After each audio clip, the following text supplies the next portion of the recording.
बहुत समय पहले, जब उत्तर भारत में मौर्य और गुप्त जैसे महान साम्राज्य उभर रहे थे, उसी समय भारत के दक्षिण भाग में भी शक्तिशाली राज्यों का उदय हो रहा था।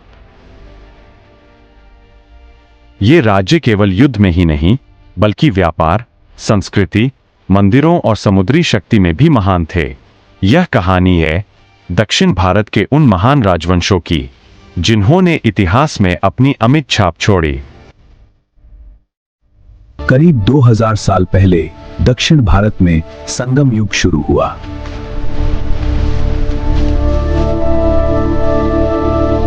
वह समय था जब तमिल भाषा, साहित्य और संस्कृति अपने स्वर्ण काल में थी। उस समय दक्षिण भारत 3 बड़े राज्यों में बटा हुआ था: चेर राज्य, चोल राज्य, पांड्य राज्य। इन तीनों को तमिलकम के 3 मुकुटधारी राजा कहा जाता था। संगम का अर्थ होता है सभा या सम्मेलन। कहा जाता है कि उस समय मदुरै में कवियों, विद्वानों और लेखकों की बड़ी सभाएं होती थीं। इन सभाओं में तमिल साहित्य की रचनाएं प्रस्तुत की जाती थीं। इसी कारण इस काल को संगम युग कहा गया। अब बात करते हैं चेर राजवंश की। पश्चिमी घाट और केरल के क्षेत्रों में चेर राजाओं का शासन था। ये लोग समुद्री व्यापार में बहुत आगे थे। चेर राजाओं को केरल पुत्र भी कहा जाता था।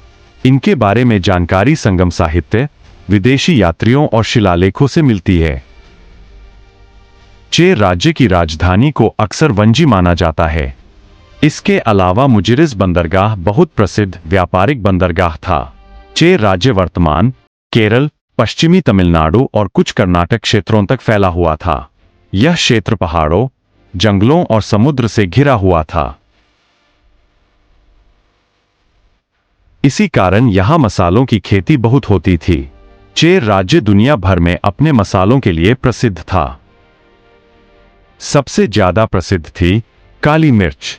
विदेशी व्यापारी इसे ब्लैक गोल्ड कहते थे। रोमन व्यापारी समुद्र के रास्ते चेर राज्य आते थे। वे सोना लाते थे और बदले में मसाले, हाथी दांत और मोती लेकर जाते थे।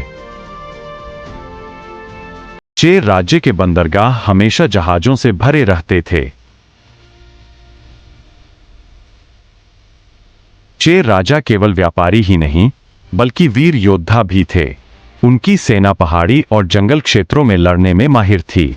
वे अपने राज्य की रक्षा के लिए हमेशा तैयार रहते थे। संगम साहित्य में चेर राजाओं की वीरता और दानशीलता का वर्णन मिलता है। चेर राज्य का सबसे प्रसिद्ध राजा था सेनगुट्टुवन। उसे रेड चेर भी कहा जाता था। वह एक महान योद्धा और न्यायप्रिय शासक माना जाता था। कहा जाता है कि उसने उत्तर भारत तक अभियान चलाया था। उसके शासन में चेर राज्य और भी शक्तिशाली बन गया। इतिहासकारों को चेर राज्य में रोमन सिक्के मिले हैं।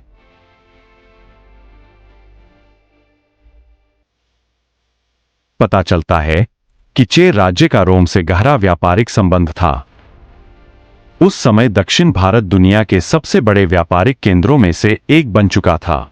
समय बीतता गया और धीरे धीरे चोल और पांड्य राजाओं की शक्ति बढ़ने लगी। लगातार युद्धों और बदलती राजनीति के कारण चेर राज्य कमजोर होता गया। लेकिन उसका व्यापार, संस्कृति और समुद्री शक्ति इतिहास में अमर हो गई। चेर के बाद दक्षिण भारत की धरती पर कावेरी नदी के किनारे एक ऐसा राज्य उभर रहा था जो आगे चलकर समुद्रों का सम्राट बनने वाला था। यह था चोल साम्राज्य। उसकी राजधानी उरुयूर मानी जाती थी। चोल लोग बहादुर योद्धा और कुशल प्रशासक थे।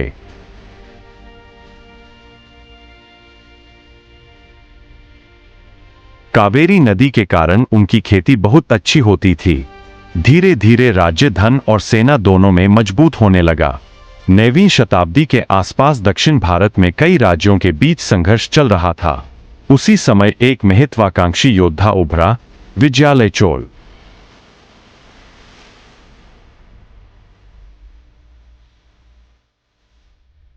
विजयालय के बाद उसका पुत्र आदित्य प्रथम राजा बना। उसने पल्लवों को हराकर अपने राज्य का विस्तार किया। अब चोल धीरे धीरे दक्षिण भारत की बड़ी शक्ति बनते जा रहे थे। उनकी सेना अनुशासित और शक्तिशाली थी। इसके बाद परांतक चोल ने पांड्य राज्य तक विजय प्राप्त की। उसने प्रशासन को मजबूत किया और मंदिरों को दान देकर जनता का विश्वास जीता। अब चोल साम्राज्य केवल युद्ध ही नहीं बल्कि संस्कृति और प्रशासन में भी आगे बढ़ रहा था।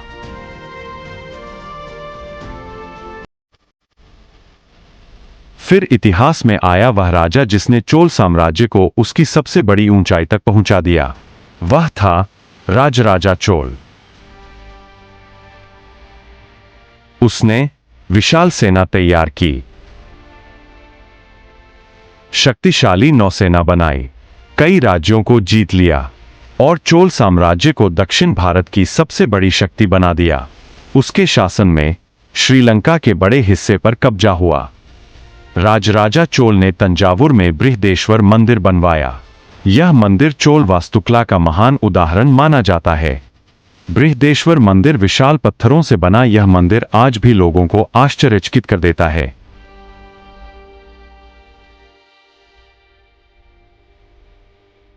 राजराजा चोल के बाद उसका पुत्र राजेंद्र चोल राजा बना। उसने अपने पिता से भी आगे बढ़कर समुद्रों पर विजय प्राप्त करने का सपना देखा। उसकी नौसेना इतनी शक्तिशाली थी कि उसने दक्षिण पूर्व एशिया तक अभियान चलाया। चोल सेना इंडोनेशिया, मलेशिया, थाईलैंड तक पहुंच गई। अब चोल साम्राज्य केवल भारत तक सीमित नहीं था, वह एक समुद्री महाशक्ति बन चुका था। चोल के बाद दक्षिण भारत की धरती पर एक ऐसा राज्य था जो अपनी समृद्धि, साहित्य और मोती व्यापार के लिए प्रसिद्ध था। यह था पांड्य राज्य। संगम युग के 3 महान राज्यों में पांड्य राजवंश का विशेष स्थान था। पांड्य राज्य वर्तमान तमिलनाडु के दक्षिणी भाग में फैला हुआ था। इसकी राजधानी थी मदुरै। मदुरै उस समय शिक्षा, साहित्य और व्यापार का बड़ा केंद्र माना जाता था।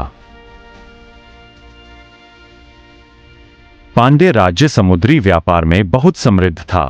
विशेष रूप से मोती व्यापार इसकी सबसे बड़ी पहचान थी।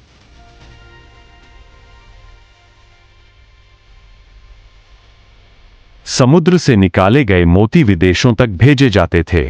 रोमन व्यापारी यहां व्यापार करने आते थे। बंदरगाहों पर हमेशा जहाजों की भीड़ लगी रहती थी। मदुरई में स्थित मीनाक्षी मंदिर का पांड्य राजाओं द्वारा किया गया दक्षिण भारत के सबसे प्रसिद्ध और भव्य मंदिरों में से एक है। कहा जाता है कि यह मंदिर लगभग 2500 साल पुराना है। पांड्य राजाओं ने इसकी शुरुआत की थी, जबकि बाद में नायक राजाओं ने इसे भव्य रूप दिया। इन तीनों महान राजवंशों का पतन एक ही कारण से नहीं हुआ। अंदरूनी संघर्ष, कमजोर शासक, लगातार युद्ध और बाहरी आक्रमण, इन सबने मिलकर दक्षिण भारत के इन महान साम्राज्यों को इतिहास बना दिया।